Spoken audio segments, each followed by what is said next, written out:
Victoria sells itself well. Coastal drives, wine regions, historic gold rush cities, weekend escapes with artisan bakeries and heritage pubs, and that version of Victoria exists. But there is another Victoria. One built on goldfields that ran dry, coal towns that collapsed, communities swallowed by bushfire, and places where people still live. But something about them feels wrong. We're counting down 10 of the scariest small towns in Victoria.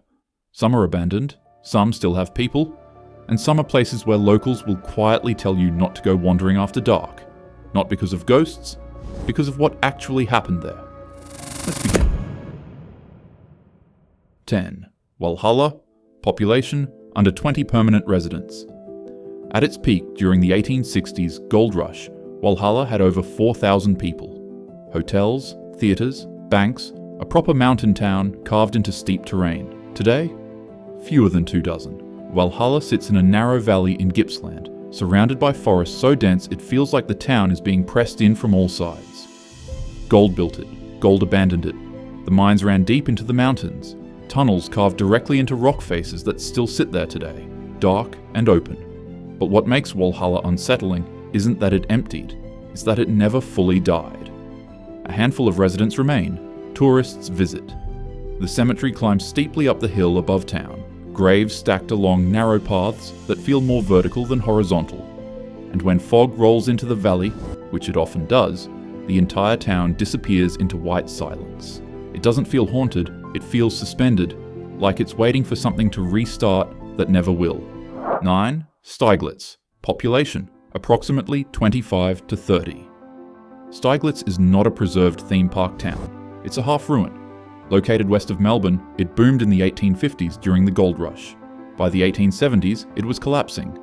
Today, you can walk among crumbling stone structures and collapsed foundations scattered through bushland. No dramatic skyline, no maintained streets, just ruins blending back into scrub. Unlike Walhalla, Steiglitz didn't survive in skeletal form. It faded almost completely. There are open mine shafts throughout the area, some fenced, some not. It's the kind of place where the land itself feels unstable. You walk through quiet bush, then suddenly you're standing beside the remains of someone's entire life. A chimney with no house, stone walls with no roof, and no one around to explain it. The scariest part of Steiglitz is how ordinary it once was. Families lived here, children played here. Now it feels like a forgotten experiment that failed quietly. 8. Woods Point. Population, roughly 30 to 40. Woods Point is remote, very remote. Over 200 kilometres from Melbourne, deep in the mountains. It was another gold town that peaked in the late 1800s. Unlike Steiglitz, it still has a pub, still has residents, still has electricity. But isolation defines everything. The road in is long and winding, mobile service drops out. The town sits in a narrow valley, ringed by thick forest. Bushfires have passed through this region repeatedly. Some locals say the forest feels too close, too enclosing. There are abandoned structures on the outskirts, old machinery, collapsed sheds. The kind of debris that never quite gets removed because there's no reason to. Woods Point isn't creepy because it's empty. It's creepy because it feels cut off. If something went wrong here, a fire, a landslide, an accident, help wouldn't arrive quickly. And that knowledge lingers. 7. Erica, population under 300. Erica is not a ghost town. It's functional, but it sits in the shadow of something much larger. The region was once powered by coal mining in nearby towns like Rawson and the broader Latrobe Valley. When industries decline, small towns feel it first. Erica today feels quieter than its infrastructure suggests it should be. Empty shops, underused buildings, a population that has slowly thinned. It's not dramatic collapse, it's gradual contraction. And there's something unsettling about towns that shrink slowly. You see what used to be there, you can imagine what it was built for, but the purpose feels gone. And that gap between design and reality creates tension. Victoria's scariest towns aren't scary because of legends. They're scary because of what actually happened. Gold rushes that evaporated, industries that packed up, communities built entirely around one promise, and that promise failed. And we're just getting started. 6. Marysville. Population, approximately 500 to 600. Marysville is not abandoned, it is not empty, but it carries something few towns ever recover from. On February 7th, 2009, Black Saturday, bushfire tore through this town with catastrophic speed. 45 people died in Marysville alone. Entire streets were erased, homes reduced to ash.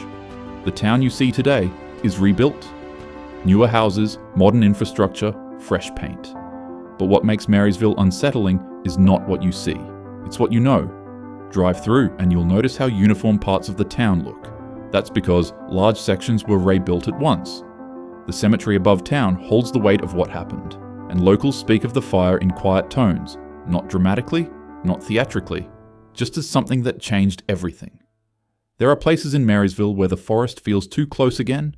Regrowth has filled the gaps, but the knowledge remains. This town disappeared in a single afternoon, and that possibility never fully leaves. 5. Rawson. Population? Under 200. Rawson was built for workers. Hydroelectric and forestry projects gave it purpose. But like many planned towns, once the project scaled back, so did the population. Rawson today feels oversized for the number of people who live there. Wide streets, empty houses, holiday homes that sit vacant for long stretches. There's a strange tension in towns built around temporary industry. They look permanent, but they were never meant to be. Rawson sits surrounded by thick forest. Snow falls here in winter. Mobile reception is unreliable. If you walk through town at dusk, the quiet is absolute, not rural quiet, engineered quiet, as if the town was designed, used, and then partially shut down. It's not abandoned, but it feels incomplete. 4. Omeo. Population, approximately 300 to 400. Omeo has history, gold built it, fire reshaped it, and remoteness defines it. Sitting in Victoria's high country, Omeo has survived floods, economic downturns, and bushfires. But its population never recovered to what it once was. You can walk down the main street and count how many buildings are actively used. Some are preserved, some are boarded, some sit in between. It's the in-between state that unsettles people. Not decay, not vibrancy, but suspension. Omeo feels like a town balanced on memory. Tourists pass through, locals remain, but it never quite feels busy. And in winter, when snow covers the hills and the road in becomes difficult, the isolation sharpens. If something happened here in July, response times would stretch. Distance matters. And Omeo sits far from Victoria's centre of gravity. 3. Licola. Population, under 30 permanent residents. Licola is different. It is privately owned, the entire town. Originally built as a hydroelectric settlement, Licola was later purchased by a youth organisation and now functions as a camp. But permanent residents are minimal, and it sits deep in Gippsland. There is only one road in, one road out. Flooding has cut that road off multiple times in recent years. When that happens, Licola becomes effectively isolated. No alternate access, no detours, just waiting. There is something inherently unsettling about single-access towns. They feel fragile. One landslide, one washed-out bridge, and you are alone. The surrounding wilderness is vast. Thick forest, mountain terrain, minimal lighting at night. Licola is not dangerous, but it feels exposed, and that vulnerability lingers long after you leave. Victoria's scariest small towns are not dramatic. They don't jump out at you. They sit quietly, built for industries that faded, rebuilt after disasters that reshaped them, or clinging to existence with fewer and fewer residents. 2. Cassillis. Population, fewer than 10 permanent residents. Cassillis is what happens when a town almost completely slips off the map.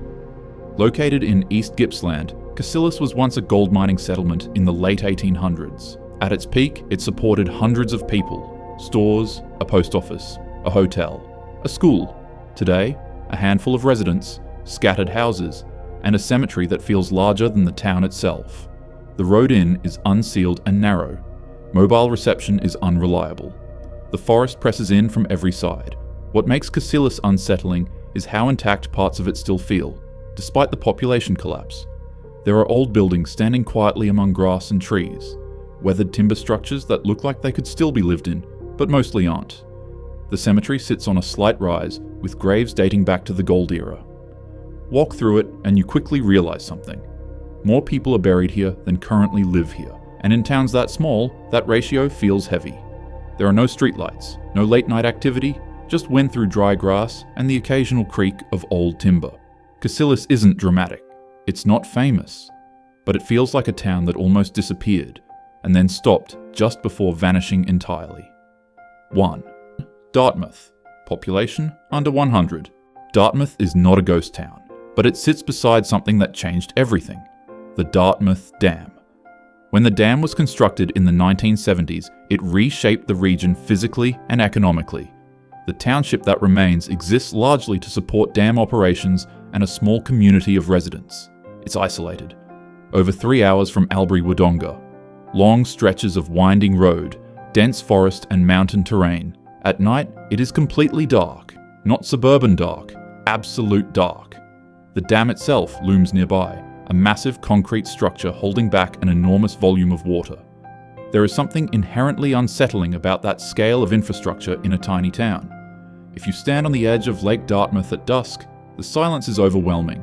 No traffic, no city hum, just water and forest. The town feels smaller because of what sits beside it. Dartmouth isn't scary because of history. It's scary because of scale and isolation. Tiny population, massive structure, minimal redundancy. If a major incident happened here, response times would stretch, and everyone in town knows that. But here's the truth about Victoria's scariest small towns. They are not haunted, they are not cursed, they are not supernatural. They are examples of what happens when gold runs out, coal declines, hydro projects finish, bushfire erases streets, or population simply shifts elsewhere. They feel unsettling because they reveal something most people don't like to think about. Towns are fragile. They exist because of purpose. When that purpose fades, they shrink. When disaster strikes, they can disappear overnight. And when geography isolates them, they rely entirely on resilience. Victoria is full of beautiful small towns, but it is also full of places where the population dropped, the industry left, or the land reminded everyone who is really in control. And in those places, especially after dark, the silence doesn't feel peaceful. It feels like a reminder that every town, no matter how established it seems, exists on borrowed time.